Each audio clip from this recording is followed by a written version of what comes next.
Olá, seja muito bem-vindo, muito bem-vinda a mais um Consulta com a Gi, um programa onde eu respondo as dúvidas dos meus seguidores e das minhas seguidoras. Então, se você não me conhece, eu sou a Gisele Bodini, eu sou educadora física, especialista em saúde e eu tô aqui para ajudar você a ficar longe do diabetes, a reverter o pré-diabetes. O pré-diabetes é uma condição antes do diabetes, é como se fosse um alerta para você, olha, a sua glicemia está subindo, então você precisa se cuidar para voltar aos níveis normais, para que você tenha a glicemia normal. Quem que está na faixa do pré-diabetes? Qual que é a faixa do pré-diabetes? Quando a glicemia ela está maior que 99 e menor do que 126. É claro que se você tá 98, 89, se você tá 127, não quer dizer que você está diabético. Se você, e não tem chance, se você está menor que 99, mas está perto de 99, não quer dizer que você está livre da doença. Você precisa sim fazer as mudanças necessárias. Eu tô aqui para isso, para te orientar, para te ajudar de uma forma simples, de uma forma efetiva, para que você se mantenha o mais distante possível dessa faixa do pré-diabetes. Oi, Verônica, bom dia, tudo bem? Bom dia, tudo bem? Fico muito feliz que você esteja aqui comigo, participando do Consulta com a Gi. Qual que é a sua pergunta, Verônica? A minha pergunta é assim, você estava respondendo exatamente isso para mim agora nos teus comentários. Como é que eu me considero pré-diabética? Porque essa dúvida que eu tenho. E tem uma dúvida também que tem muitos médicos que falam, eu já ouvi falando, endocrinologista, que não existe pré-diabético. Se você já está com uma glicada acima de 56, um pontinho, tanto faz um pontinho como até que o limite é 6,4. 6,4. E aí eu tenho essa dúvida, entendeu?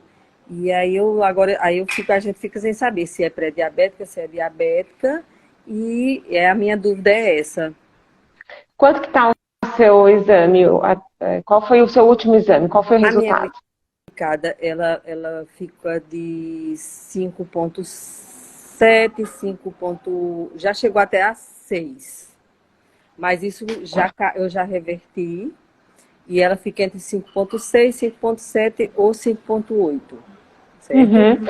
E a glicemia de a jejum? glicemia de jejum nunca passou de 90.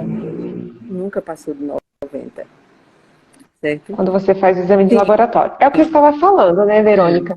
90 já é um número que está ali pertinho do 99. sim. Então, hoje a gente já se fala em uma glicemia normal a partir de 65, né? Então, quanto mais baixo você tiver, mais próximo de 70, melhor, mais tranquila você vai ficar com relação à sua alimentação e à sua saúde, Então, atividade física.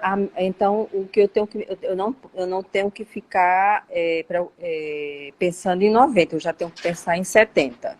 É isso que você quer falar? Isso, mais perto de 70. Você não precisa chegar Sim, exatamente a 70, sim, mas uma glicemia de 85, 80 já é um número legal para você manter. sim, E aí a hemoglobina glicada, ela vai ser uma consequência disso. sim, Então, a hemoglobina glicada, ela não tem uma precisão ali, né, de poder dizer, olha, você está diabético ou você está pré-diabética. A hemoglobina glicada, ela é um reflexo da sua glicemia. E se sua glicemia está perto de 90, é natural que a sua hemoglobina glicada dê um pouco mais alto. sim. Então, se a gente conseguir trazer essa glicemia de jejum para mais próximo de 80, Melhor. provavelmente a sua hemoglobina glicada também vai baixar, Entendi, tá? entendi.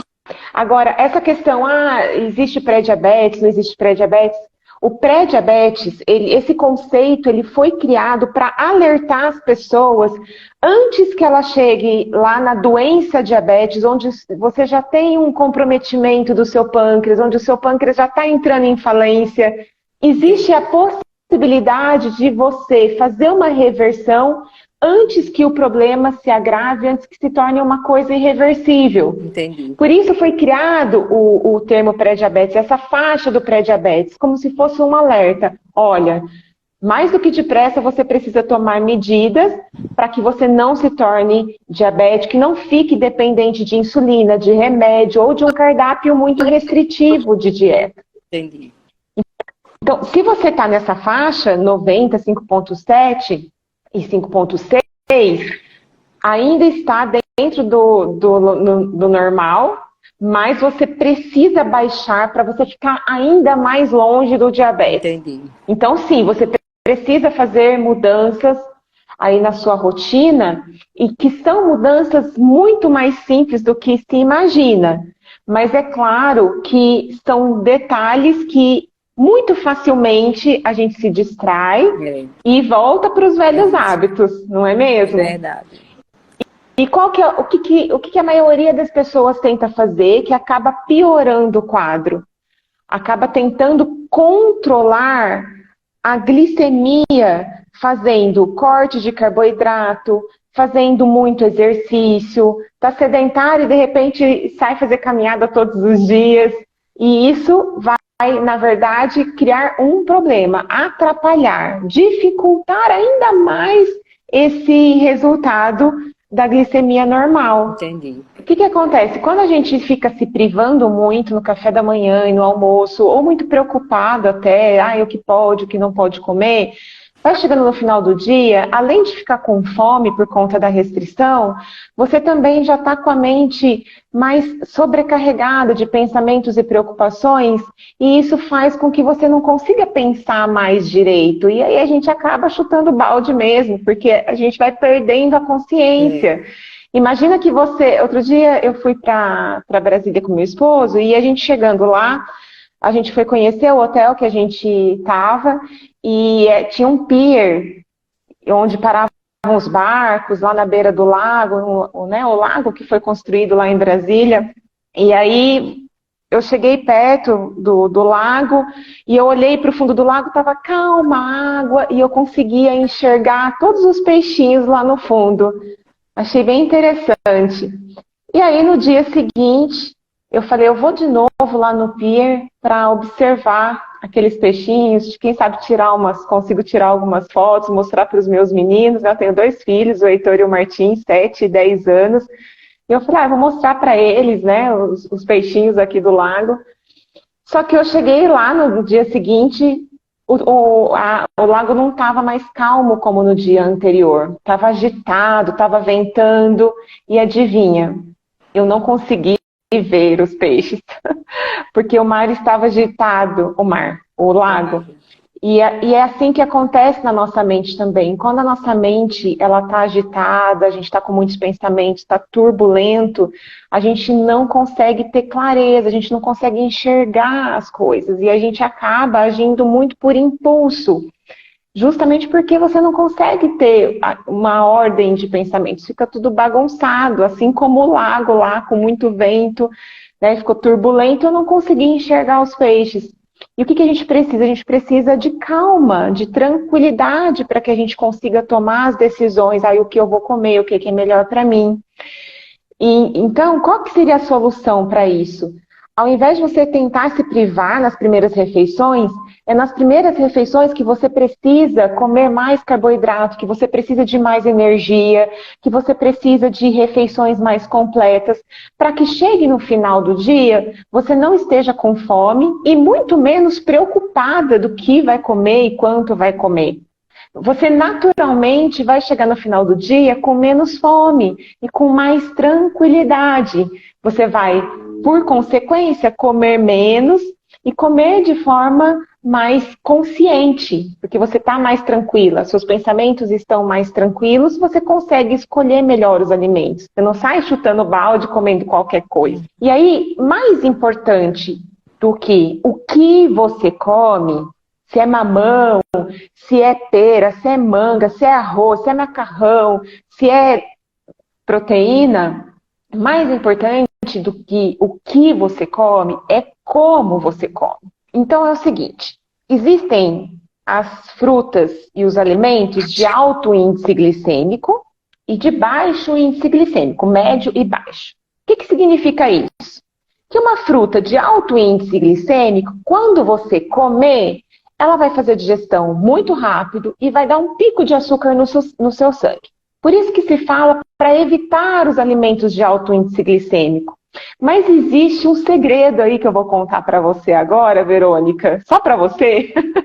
Quando você pega um alimento de alto índice glicêmico e combina esse alimento com outros alimentos que têm gordura, proteína e fibra, a refeição, mesmo que tenha aquele alimento de alto índice glicêmico, a refeição fica com baixo índice glicêmico. Não é maravilhoso isso? Bom. Então não tem problema você comer o seu mamão, que tem alto índice glicêmico, segundo a sua tabela, se você combinar esse mamão com um iogurte ou um leite que tem proteína, com um pão com manteiga que tem gordura, e você come a sua refeição devagar, sentindo o sabor dos alimentos, tendo satisfação. E quando você tem satisfação, você não fica com vontade de comer mais e comer outras coisas. Você vai se satisfazer com aquela refeição, tendo os alimentos que você gosta, que você prefere e que estão disponíveis para você na sua geladeira, na sua casa, e você vai comer sem culpa. Se você não tem culpa, você também não vai comer mais ou ficar com desejo de comer esses alimentos em outro momento. Porque você já comeu, você já se satisfez, você já matou a sua vontade. E esse princípio, ele deve ser respeitado também nas outras refeições. No seu almoço, no seu jantar,